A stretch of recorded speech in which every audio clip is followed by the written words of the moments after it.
ఆంధ్రప్రదేశ్లో BJP TDP తోటి జనసేన తోటి పొత్తు కుదుర్చుకోవడంతో పొలిటికల్ డైనమిక్స్ ఏమైనా మారాయా, పొలిటికల్ మూడ్లో ఏమైనా మార్పు వచ్చిందా అన్న అంశం మీద పరిశీలించుకోవాల్సి ఉన్నది. నిజానికి అలాంటిది జరిగినట్లు మనకు ఎక్కడ సూచనలు కనిపించడం లేదు. నిజానికి ఈ పొత్తుల వల్ల, ఈ అవకాశవాద పొత్తుల వల్ల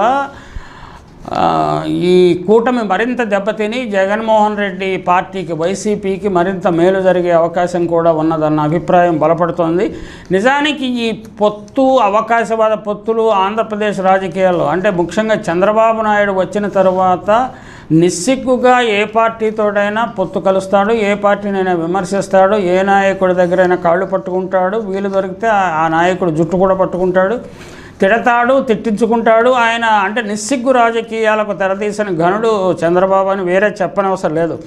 2014లో టీడీపీ బీజేపీ అలయన్స్తో పోటీ చేసిన విషయం మనకు తెలిసిందే.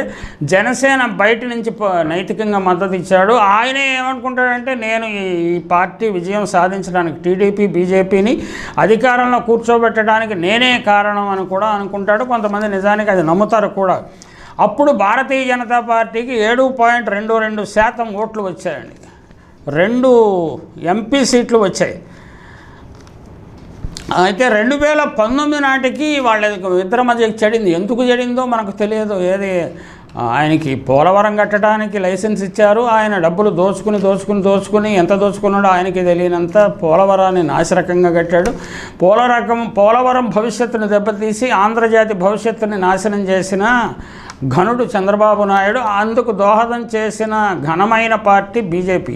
ఇక్కడ కేంద్రంలోనూ రాష్ట్రంలోనూ అధికారాల్లో పాలు పంచుకోవటం వల్ల ఆ పార్టీకి కూడా నైతికమైన బాధ్యత ఉన్నదన్న విషయాన్ని మనం గుర్తుంచుకోవాలి. 2019లో బీజేపీ ఒంటరిగా పోటీ చేసి పార్లమెంట్ ఎన్నికల్లో 0.98% ఓట్లు మాత్రమే సంపాదించుకోగలిగింది. అంటే అసలు దాని ఒరిజినల్ స్ట్రెంగ్త్ అదా అంటే 1998-99లో వచ్చిన 18% ఓట్లు, అంటే 2014లో కూడా 7.22% ఓట్లు వచ్చాయి. ఇంకా తనకి 1998 నాటి వాజ్పేయి నాటి ఓట్ల శాతం ఉన్నది. వాజ్పేయికి ఉన్న గుడ్ విల్ నరేంద్ర మోడీకి ఆంధ్రప్రదేశ్లో లేదు, అమిత్ షాకి లేదు అనే విషయాన్ని మనం స్పష్టంగా అర్థం చేసుకోవాల్సి ఉన్నది. 2014 అసెంబ్లీ ఎన్నికల్లో టీడీపీతో అలయన్స్ పెట్టుకుంది. అసెంబ్లీ ఎన్నికల్లో 4.13% ఓట్లు వచ్చాయి. బీజేపీకి 4 సీట్లు కూడా వచ్చింది. అందులో తాడేపల్లిగూడెం ఉంది. మాణిక్యాలరావు గారు ఆయన దేవాదాయ ధర్మాదాయ శాఖ పనిచేశారు. అనంతరం ఆయన చనిపోయారు. ఆయన టీడీపీతో పొత్తు లేకుండా నర్సాపురంలో 2019లో పోటీ చేస్తే డిపాజిట్ కూడా రాలేదు. పార్లమెంటు ఎన్నికలకు పోటీ చేస్తే అది బీజేపీ పరిస్థితా లేక దుస్థితి అనేది ఎవరికి వారే నిర్ణయించుకోవాలి. 2019 అసెంబ్లీ ఎన్నికల్లో టీడీపీతో అలయన్స్ లేదు. 0.84% ఓట్లు మాత్రమే బీజేపీకి వచ్చాయి. ఈ సీట్లు అంటే ఒక సీటు కూడా నెగ్గలేదు. ఈ సీట్లు నెగ్గకపోవటానికి మాతో అలయన్స్ లేకపోవటమే కారణమని టీడీపీ ఘనంగా చెప్పుకుంటుంది. బీజేపీ పార్టీతోటి పొత్తు కొలవటానికి ఎందుకు ప్రయత్నం చేసింది అంటే, ఖచ్చితంగా చంద్రబాబు నాయుడు తన మీద ఉన్న కేసులు ఏ క్షణంలో బయటపడతాయి, లేకపోతే కోర్టులు తనకి నెగిటివ్గా తీర్పు ఏమిస్తాయి, ఏమైనా అబ్జర్వేషన్స్ చేస్తాయా, బెయిల్ రద్దు చేస్తాయా అన్న భయంతో బీజేపీతో అలయన్స్ కావాలి. పోల్ మేనేజ్మెంట్ అనేది ముద్దు పేరు పెట్టారు. అంటే డబ్బులు ఫ్లో ఆఫ్ మనీ ఫ్రీగా ఒక చోట నుంచి ఒక చోటకి జరగటానికి ఏమైనా బీజేపీ సహాయపడుతుందా? బీజేపీ ఎందుకు పొత్తు కుదుర్చుకుంది, టీడీపీ ఎందుకు పొత్తుకు అంత ఆసక్తి ప్రదర్శించిందంటే అది $1 మిలియన్ క్వశ్చను. అది వాళ్ళకి తెలియాలి. రాజకీయాలతో అనుభవం ఉన్న వాళ్ళందరికీ తెలుస్తుంది. ఎందుకు ఈ కుయుక్తుల పార్టీలు ఎందుకు రెండు కలుస్తున్నాయి. ఆంధ్రప్రదేశ్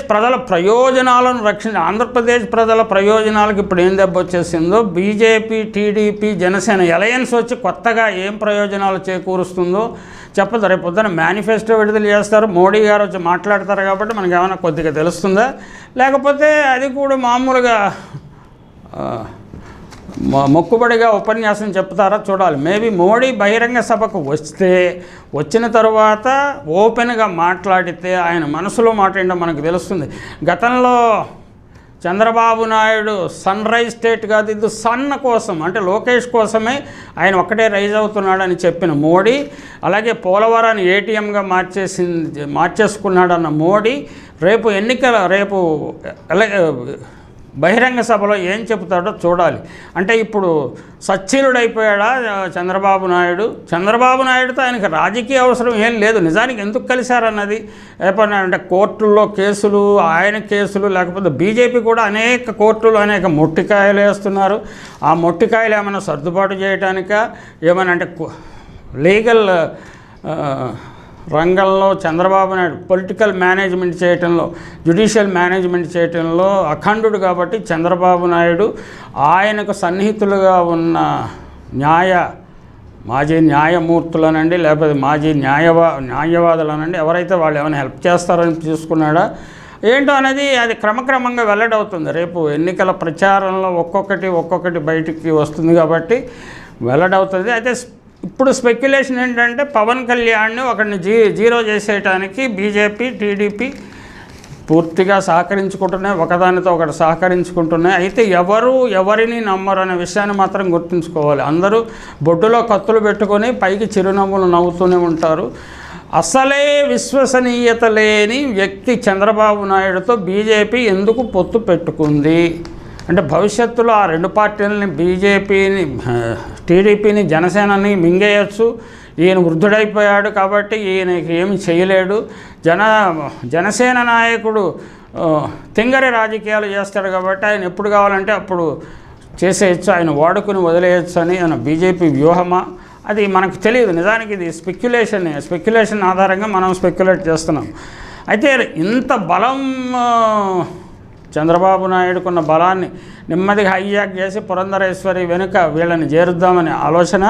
అలాగే 2019 అసెంబ్లీ ఎన్నికల్లో జనసేనకు ఈస్ట్ గోదావరిలో వచ్చిన 14% ఓట్లు, వెస్ట్ గోదావరిలో వచ్చిన 11% ఓట్లు, మిగతా ఇతర ప్రాంతాల్లో వచ్చిన 7% ఓట్లు, మిగిలిన జిల్లాల్లో వచ్చిన 7% ఓట్లు బీజేపీని ఊరిస్తుండవచ్చు. అదే అభిప్రాయంతో టీడీపీ పార్టీ కూడా ఆయన్ని సన్నిహితంగా దువ్వింది. అయితే ఆయన చాలా అన్ప్రెడిక్టబుల్ లీడర్ కాబట్టి ఎప్పుడు ఏ క్షణంలో ఏ నిర్ణయం తీసుకుంటాడో తెలియదు. ఏ నిర్ణయం తీసుకున్నా మొత్తం మీద పవన్ కళ్యాణ్ వల్ల జనామోదం కొంచెం లభిస్తుందేమన్న ఆశ ఉన్నట్టుంది. ఆశ నిజమవుతుందా, లేకపోతే 2024 ఎన్నికల ఆశ అత్యాశ అవుతుందా? ప్రజలు భారీగా జగన్మోహన్ రెడ్డికి పట్టం కడతారా? జగన్మోహన్ రెడ్డి మీద విశృంఖలమైన విమర్శలు చేయడానికి బీజేపీ కూడా ఎగబడుతుందా అన్న విషయాలు క్రమక్రమంగా వెలుగులోకి వస్తాయి.